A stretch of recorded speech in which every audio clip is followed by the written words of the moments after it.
Je vous remercie, Monsieur le Président, Monsieur le Ministre, chers collaborateurs des ministres, honorables députés, chers collègues. Monsieur le Président, après la lecture de ce rapport, je voudrais faire un petit rappel en disant que les droits de notre collègue Mouhamadou Ngom ont été respectés conformément aux dispositions des articles 61 de la Constitution, 52 et 34 du règlement intérieur de l'Assemblée nationale. Pour dire quoi? D'abord, première observation, il n'y a jamais eu de précipitation ni d'accélération de la procédure, en ce sens que l'Assemblée a été saisie le 10 janvier. Aujourd'hui, nous en sommes au 24 janvier, donc 2 semaines après que la plénière soit convoquée pour statuer sur la levée ou non de l'immunité parlementaire du député concerné. Contrairement à ce qui se faisait, cela veut dire quoi? En 72 heures, voire 48 heures, on a vu des procédures accélérées, comme on dit fast-track, pour procéder à la levée de l'immunité parlementaire d'un député. Alors, depuis lors, je pense que les dispositions ont été scrupuleusement respectées par la Commission sur la constitution de la Commission ad hoc, la réunion portant calendrier des travaux, ainsi que la date de la convocation du député. Et cette fois-ci, nous avons au moins observé 48 heures avant la convocation du concerné.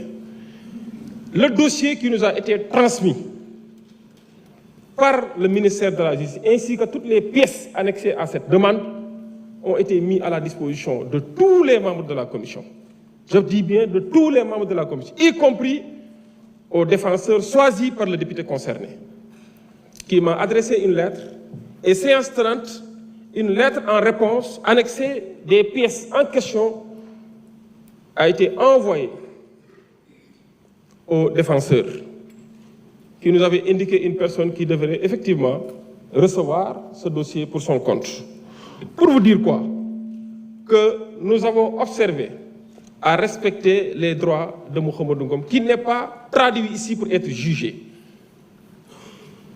Il fait l'objet d'une procédure qui a été sollicitée par le procureur, autorité compétente et habilitée à le faire.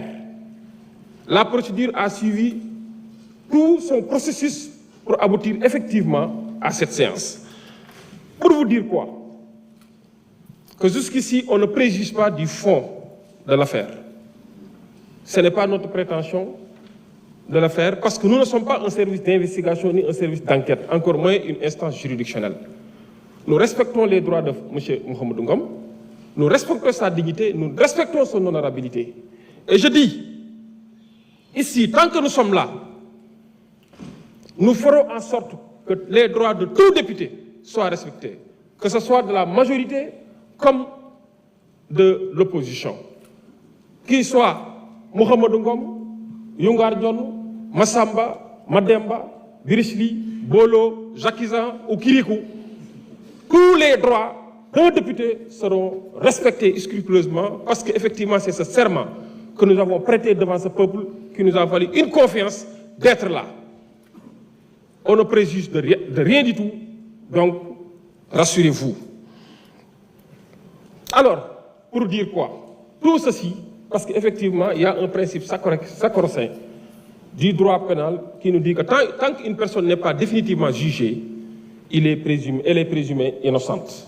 Donc la présomption d'innocence court jusqu'ici. Et rassurez-vous bien, j'ai vu que mes camarades de l'autre côté sont tous habillés en blanc, comme des colombes. La colombe symbolise la paix.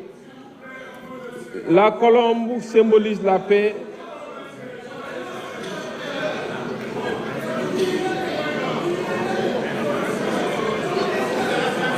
Ils m'ont coupé, monsieur.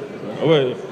En fait, quand on traite quelqu'un de colombe, c'est pas lui manquer de respect. Au contraire, c'est faire preuve de respect parce qu'ils ne comprennent pas le français. Quand on vous traite de faucon, ça c'est un autre débat. Alors, pour vous dire quoi, je voudrais demander. Oui, je voudrais demander à nos honorables députés de bien vouloir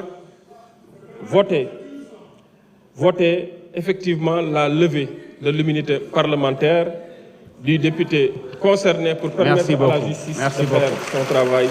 Je vous remercie de votre aimable attention. Merci beaucoup. La parole est à notre collègue Yungar John, rapporteur de la commission, si vous souhaitez rajouter quelque chose.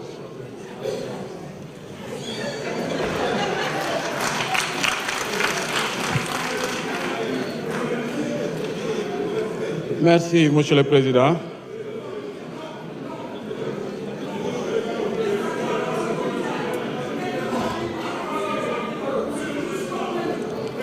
Monsieur le Président, merci, Monsieur le Président. Assalamu alaikum, chers collègues. Assalamu alaikum, chers collègues. Mila wawi halde wolof joni. Ok, donc maa ngi nuyu ñëpp di sant ñëpp di gërëm ñëpp aussi.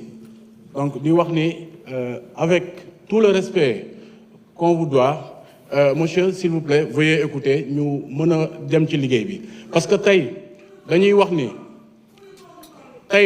ni lii moo ñu fi indi mooy la levée de l'immunité de notre collègue député monsieur Mouhamadou Ngom.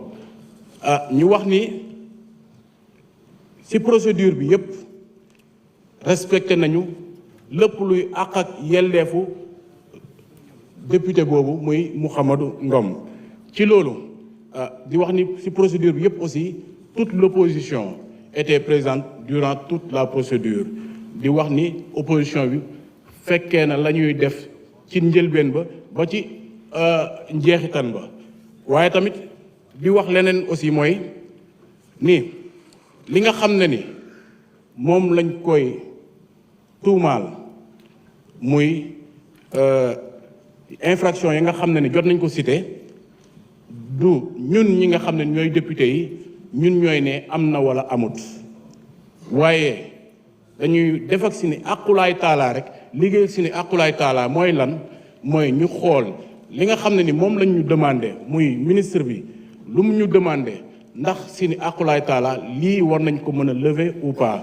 te bu ñu gisee article ba nga xam ne ni moo nekk article 66 ci blanchiment des capitaux bi nga xam ne ni yàlla dafa nattu ni ñoom ñi nga xam ne ni wala ki nga xam ne ni tey bokk na ci yi nga xam ne moom la ñuy tuumaal tey bokk na ci ñu adopté article boobu en 2024 muy le 2 février. article bi dafa wax ni lorsque les opérations mettaient en évidence des faits susceptibles de constituer de blanchiment de capitaux, la CENTIF transmet un rapport des faits au procureur de la République qui saisit immédiatement le juge d'instruction.